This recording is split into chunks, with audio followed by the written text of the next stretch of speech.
moving forward with the formation of the consortium. And I will share, as we discuss that, two opportunities that I think we have to help us move forward. One, I have had some outreach from the Richmond School of Law.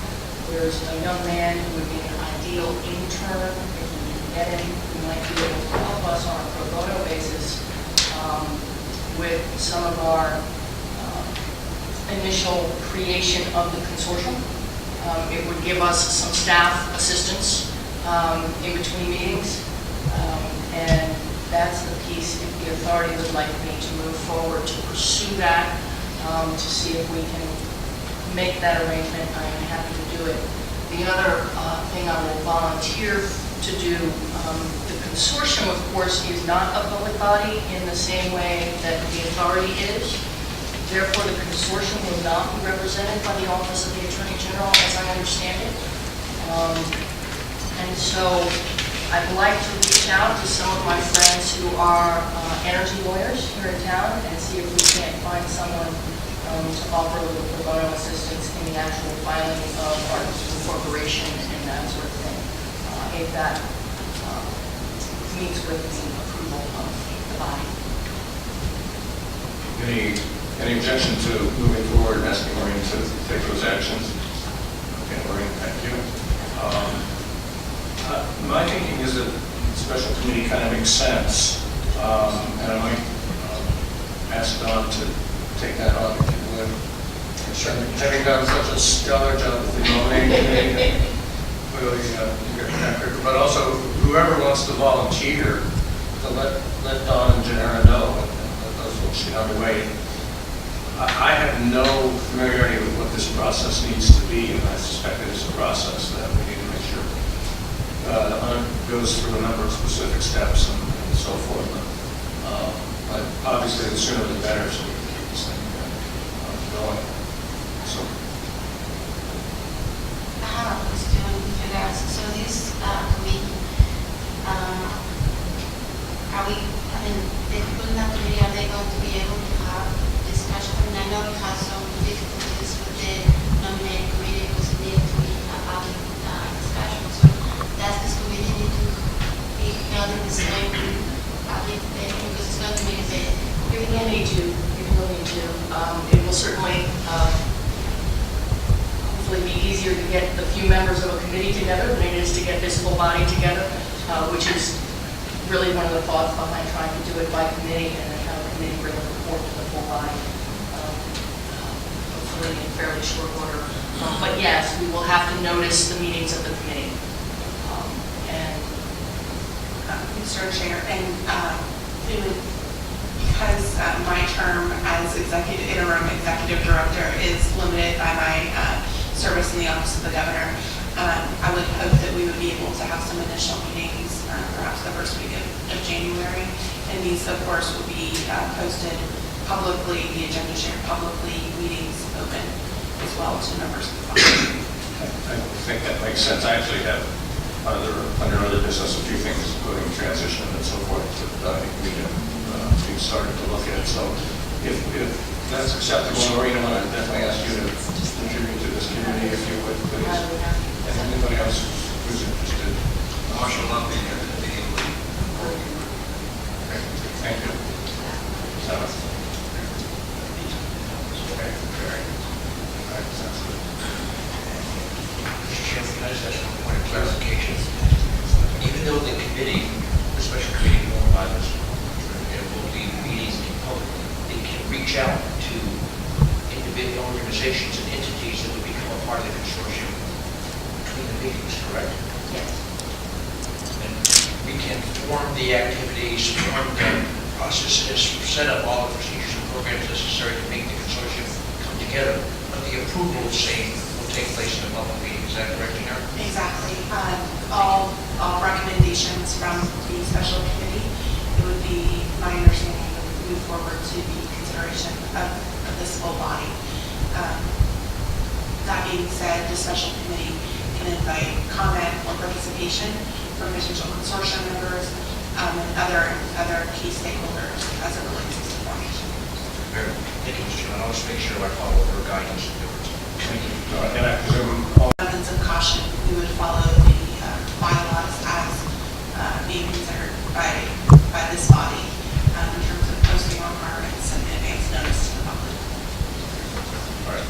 Any other questions, discussions on the consortium establishment process? If not, item C, discussion of work plan and governance priorities.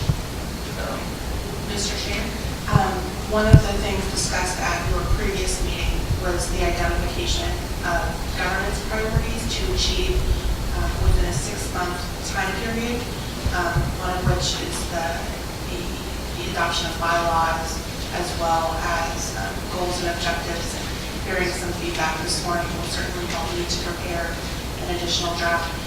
There was also discussion about staff preparing a draft work plan for your consideration, things such as a website to further aid in your communication with the public, information for potential consortium members. Today, while we do not have a work plan for your consideration, we wanted to provide that update to the body as well as provide feedback from members of things that should be considered as staff works to prepare that for your consideration at the next meeting. Do we have a budget for this? There is currently, Mr. Chair, no budget. And that is one thing that we definitely need to be thinking about.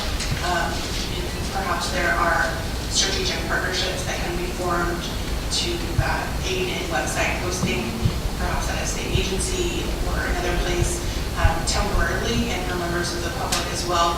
We have a page under the Secretary of Commerce and Trade's website for the posting of public meetings, minutes, agendas, and so forth. That is one item that has crossed my mind that needs to be considered for. Yeah, I think that the exploration of how to develop a budget should be clearly on the work plan.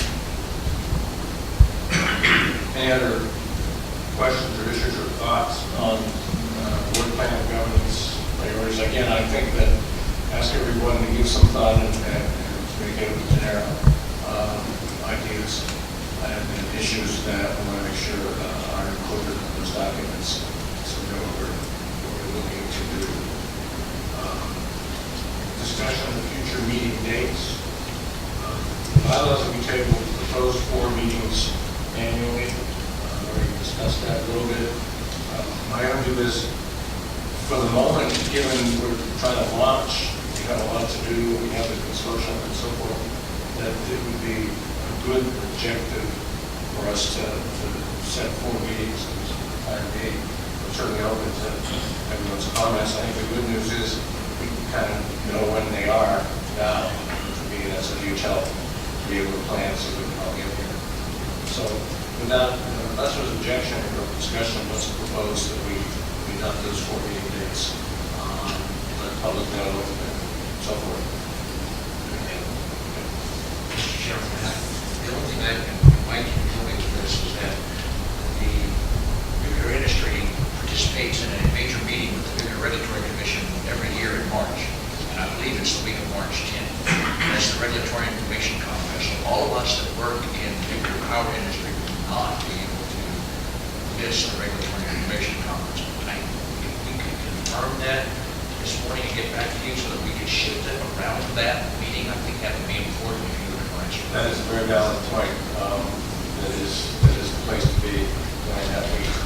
Everybody and a whole lot more. So, yeah, Sharon, if you could just check that and maybe adjust this a week either way, that would work. Just the 10th. It is the 7th to the 17th. Right, just our date was the 17th. Let's tentatively move it to the 17th and then work from there. The other thing we want to look at is I guess that's May. I mean, it's nice on the board like that. Okay.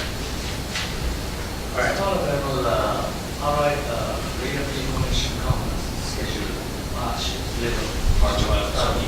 So, I think we're better off on the 17th. That works for everybody. Thank you. Okay. Let's make that change. All right. Other business.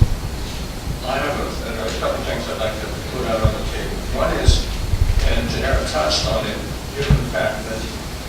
have a new governor coming into office in about 4 weeks.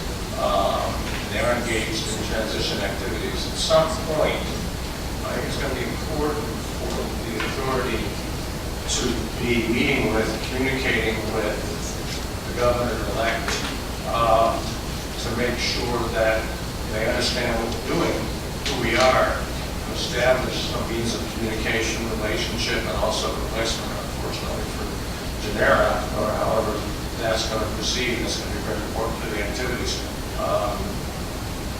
I actually was with the governor a few weeks ago and mentioned the importance of this organization. And I think he's going to be fine with that, but I think we need to get into the practical side of how that's going to work. So,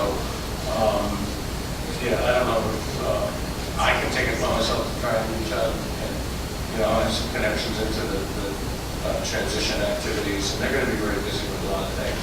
But I just think planning for this is important right now. We need to get, we need to speak up for ourselves to make sure that we don't get lost in the administration program activities. So if the board's comfortable, we can appreciate that. Genera lets you coordinate how, because you'd be on the staff side, and I'll work it through the same. Secondly, I'd like to ask if we could get a roster of everybody on the board, contact information and so forth.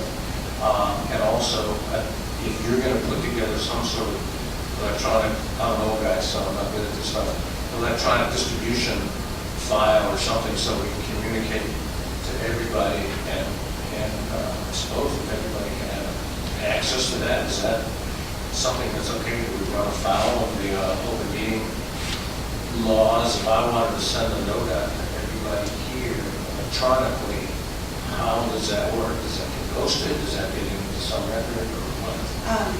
What most boards and commissions